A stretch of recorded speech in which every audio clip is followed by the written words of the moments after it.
अभी गाड़ी आपने करीबन 13,000 सीएनजी पे ड्राइव की है। बिल्कुल। अभी जैसे डायनामिक लगवाया है तो क्या परफॉर्मेंस निकल के आ रही है, माइलेज वगैरह कैसी है इसकी? अगर बात करें तो फिर जमीन और आसमान का अंतर है। जमीन आसमान का फर्क है। बिल्कुल।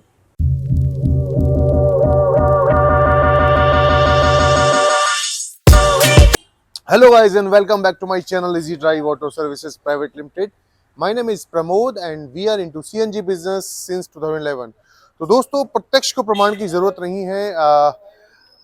बहुत सारी इंक्वायरीज आती हैं, बहुत क्वेरी आती है कि टाटा की जो नेक्सॉन है क्या उसके अंदर सीएनजी परफॉर्म कर पाएगी, और जो आपका डाउट है वो बहुत लाजमी है क्योंकि टाटा की जो गाड़ी है नेक्सॉन ये टर्बो इंजन में आती है। और टर्बो में ऐसा बोला जाता है कि मार्केट में जितनी भी टर्बो इंजन कार्स आती हैं उनके अंदर सीएनजी किट नहीं लगती है। तो दोस्तों ये जो है ये आपका टर्बो इंजन जरूर है बट इसके अंदर आपकी नॉर्मल किट लगती है जैसे कि सिक्वेंशियल सभी गाड़ियों में लगती है।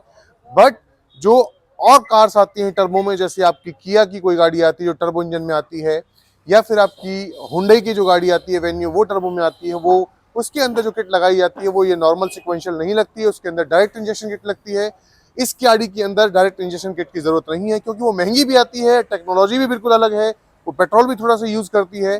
बट ये जो गाड़ी है इस गाड़ी में किट लगाए हुए ऑलमोस्ट हमें 6 से 7 महीने हो चुके हैं। BS6 कार है बट BS6 का अप्रूवल नहीं है। कस्टमर ने अपने रिस्क पे किट लगवाई थी क्योंकि उनकी ड्राइविंग डेली की 60-70 किलोमीटर की थी, पेट्रोल अफोर्ड नहीं कर पा रहे हैं। पेट्रोल का जो प्राइस है वो 98 समथिंग है और सीएनजी के जो प्राइस है वो 80-81 है। बट प्राइस के अलावा जो सबसे बड़ा डिफरेंस आता है वो है माइलेज का। इस कार के जो ओनर हैं वो हमारे पास आज किस वजह से आए हैं और वो भी हम आपको बताएंगे क्या इसकी 6-7 महीने की जर्नी कैसी रही है, क्योंकि पेट्रोल पे जो इन्होंने बताया इनकी गाड़ी का जो माइलेज है सिटी में तो कैलकुलेट नहीं कर सकते बट हाईवे पे 14-15 तक का निकाल के दिया है। और वो भी जब गाड़ी की जो स्पीड है वो ये करीबन 90 से 100 चलाते हैं, क्योंकि अगर ये 70 से 80 चलाएंगे तो माइलेज और ऊपर निकल के आएगा।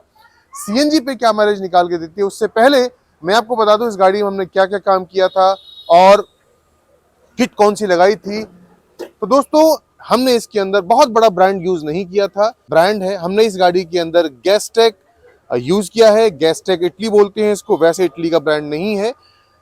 ये जो है गैसटेक इंडियन ब्रांड है, सभी के सभी पार्ट्स इसके इंपोर्टेड हैं। और ये इसका रेड्यूसर है, पीछे की तरफ यहाँ इसका ECM लगा हुआ है, यहाँ पर इसका रिफिलिंग वाल्व है। आप डेट चेक कर सकते हैं, ये 2022 की किट है यानी कि अप्रैल के महीने की किट है। दोस्तों ये गाड़ी मेरे पास आज तीसरी बार आई है। जब मेरे पास गाड़ी दूसरी बार आई थी तो हमने इस गाड़ी के अंदर डायनामिक लगाया था। ये पीछे की तरफ डायनामिक है जो हमने करीबन 1 महीने पहले ऐड किया है। और कस्टमर ने हमारी कोई वीडियो देखी थी डायनामिक की, तो डायनामिक लगाने के बाद का परफॉर्मेंस कैसा है। जितनी भी वायरिंग है सारी की सारी वायरिंग जो है वो ट्रिपल लेयर है और आपको बहुत ज्यादा गाड़ी के अंदर वायरिंग दिखाई नहीं देगी। इस गाड़ी के अंदर नेक्सॉन BS6 के अंदर बूट्स पीछे से कैसा बूट स्पेस निकल के आया है वो भी मैं आपको दिखाऊंगा। और सबसे बड़ी बात यह है कि इस गाड़ी में आज जो मेरे पास तीसरी बार आई है, कस्टमर का बोलना था कि मेरे को बार बार बोनट खोलने का दिल नहीं करता है, तो आप कुछ ऐसा काम करो कि मेरे को बैक साइड से फीलिंग हो जाए। तो दोस्तों इस गाड़ी के अंदर हमने पीछे वाला वॉल लगाया है। जब इन्होंने किट लगवाई थी तो मैंने उनको मना कर दिया था, उस टाइम पर हमारे पास ओरिजिनल एमर कंपनी का फीलिंग वॉल नहीं था। अब हमने इसमें एमर का फीलिंग वॉल लगाया है और बहुत प्यारा लग रहा है देख के। अब इनको बोनट खोलने की जरूरत नहीं पड़ेगी। बैक साइड से फीलिंग वॉल है, आगे से फीलिंग वॉल है, तो अगर बैक साइड से लगाया तो कंप्लायंस प्लेट भी यहाँ पर लगाई हुई है, डेट वगैरह सारी मेंशन है इसके अंदर। और इसका जो बूट स्पेस है वो काफी अच्छा बचा है। गैस का जो सिलेंडर है वो इसमें 12 किलो का है हमारी लैंग्वेज में। वैसे ये बोलते हैं इसको 60 लीटर वाटर कैपेसिटी है। गैस इसमें सर्दियों के टाइम में 8 से 8.5 किलो फिल होगी और गर्मियों में 7.5 से 8 किलो फिल होगी। स्टैंड जो है वो बहुत अच्छी क्वालिटी का है। ये इन्होंने गाड़ी का कवर इसमें डाला हुआ, इसको हटा दूंगा तो बहुत बढ़िया बूट स्पेस निकल के आ रहा है। यानी कि आप इसमें जो स्टैंड के नीचे की तरफ जो पार्ट है इसमें आप लैपटॉप वगैरह का जो बैग है आराम से कैरी कर सकते हैं, यहाँ पर ब्रीफकेस वगैरह रख सकते हैं, तो स्पेस की कोई दिक्कत नहीं है। अब मैं आपको दिखा देता हूँ कि गाड़ी में स्विच कहाँ लगाया हुआ है। और स्विच के अंदर जो गाड़ी के जो स्विच लगाया हुआ है, इतनी बढ़िया जगह स्विच लगाया हुआ है, बहुत जबरदस्त तरीके से स्विच लगाया हुआ है। एक बार मैं इसको स्टार्ट करके देख लेता हूँ।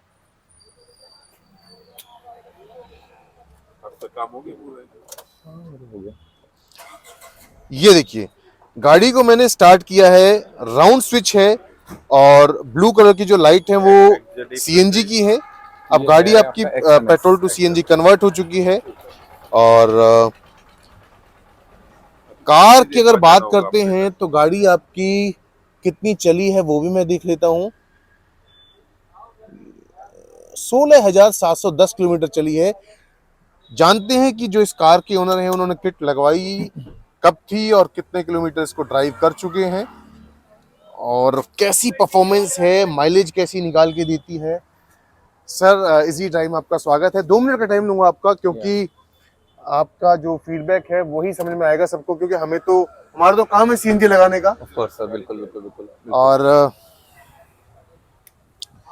आपकी गाड़ी में आज हमने पीछे वाला वॉल्व लगाया है, बिल्कुल रिफिलिंग वॉल्व स्पेशली इसी को लगवाने आए थे आप। Correct. इससे पहले 1 महीने पहले आपने गाड़ी किसी के हाथ भेजी थी डायनामिक लगवाने के लिए। डायनामिक एडवांसर मैंने आपकी वीडियो देखी थी, उसके बाद मैंने डायनामिक लगवाया था। और फिर मैंने आपको हफ्ते भर पहले फोन भी किया था। हाँ, जस्ट 1 वीक बाद आपने मुझे कॉल की थी कि कैसी परफॉर्मेंस है। जी जी जी। तो उस समय ऑटो स्टेशन था मैं। देखो आपके सामने हमारे भैया आए हुए हैं, इनके पास इनका मन था नेक्सॉन लेने का, बट ये इनका ये कहना है कि जब नेक्सॉन ली थी तो आपको काफी बार कॉल करने के बाद ही मैंने प्लान किया था। मैंने आपसे कंफर्म किया था कि मैं नेक्सॉन प्लान कर लूं या मैं किसी अदर ब्रांड पे स्विच करूं। तो आपने कहा था आप ले लीजिए और अच्छी से वर्क करेगी। ये आपने कब ली थी गाड़ी? जनवरी 27 जनवरी 2022 27 ऑफ जनवरी। ठीक है। तो अभी आपने गाड़ी 16,000 चला दी है। आपने किट लगवाई थी अप्रैल में लगवाई थी? हाँ, लगभग मैंने अप्रैल में किट लगवाई। उस टाइम कितनी चला चुके थे गाड़ी? उस समय गाड़ी लगभग कोई 2700-2800 किलोमीटर चली थी। अभी गाड़ी आपने करीबन 13,000 सीएनजी पे ड्राइव की है। बिल्कुल। अभी जैसे डायनामिक लगवाया है तो क्या परफॉर्मेंस निकल के आ रही है, माइलेज वगैरह कैसी है इसकी? अगर बात करें तो फिर जमीन और आसमान का अंतर, जमीन आसमान का फर्क है। बिल्कुल। अगर नहीं एवरेज पे तो है ही है, साथ के साथ उसके पिकअप पर भी फर्क है बिल्कुल। क्योंकि पहले क्या होता था, पहले जब डायनेमिक नहीं लगा हुआ था तब इसमें थोड़ा सा लैग होता था, हल्का सा। तो ऐसा लगता था कि फर्स्ट गियर में भी कभी कभी हम लोग सेकंड गियर पे भी गाड़ी चला कंप्रोमाइज करना पड़ रहा था थोड़ा। तो प्लान किया कि इसको हटवा देता हूँ, कोई इशू पेट्रोल पे ठीक है। लेकिन फिर आपकी वीडियो देखी उसके बाद मैंने फिर प्लान किया एक बार डायनामिक लगवा के देखते हैं डायनामिक। तो फिर मैंने लगवाया, उसके बाद मैंने चलाई तो मुझे कोई पेट्रोल और उस पर कोई बहुत बड़ा फर्क नजर नहीं आता कोई भी। और सबसे बड़ी बात है एवरेज भी काफ़ी अच्छा दे रही है। लगभग अगर मैं बात करूं तो हाईवे पे अगर मैं चलता हूं तो सिलेंडर फुल कराने के बाद लगभग 200 के आसपास चलती है। और उस केस में जिस केस में मैं गाड़ी को काफ़ी स्पीड से खींचता हूँ, मतलब आपकी गाड़ी की स्पीड ज़्यादा होती है? हाँ, मैं 100 के आसपास 100+ तक भी खींच देता हूँ। अच्छा, तो उस टाइम पर थोड़ा माइलेज जो है बिल्कुल बिल्कुल। अगर आप इसको 70 मेंटेन करोगे तो गाड़ी का माइलेज पेट्रोल पे 200+ भी जा सकती है, 200+ भी जा सकती है। इसका मतलब ये है कि गाड़ी का माइलेज आपका 26 निकल के आ रहा है। हाँ, अगर कैलकुलेट करें 25/8 इंटू लगभग 25-26 है। और वहीं पेट्रोल पे अगर हम बात करते हैं, इस गाड़ी का माइलेज जो है कितना निकल के आता है? अगर हाईवे पे बात करें तो लगभग 14-15 के अराउंड। और अगर सिटी में बात करें तो लगभग 9 से 10 किलोमीटर। सिटी में काफी कम है माइलेज, बहुत ज्यादा कम है। एक्चुअली वेट ज्यादा है गाड़ी का जो टाटा की, दैट्स व्हाई। दोस्तों आप देख सकते हैं ये है टाटा की नेक्सॉन टर्बो इंजन कार है। ऑलरेडी गाड़ी को 4-5 महीने 6-7 महीने हो चुके हैं। इसी तरह की वीडियोस को देखने के लिए मेरे इस चैनल को सब्सक्राइब जरूर करें, आप शेयर करें, लाइक करें। Thank you.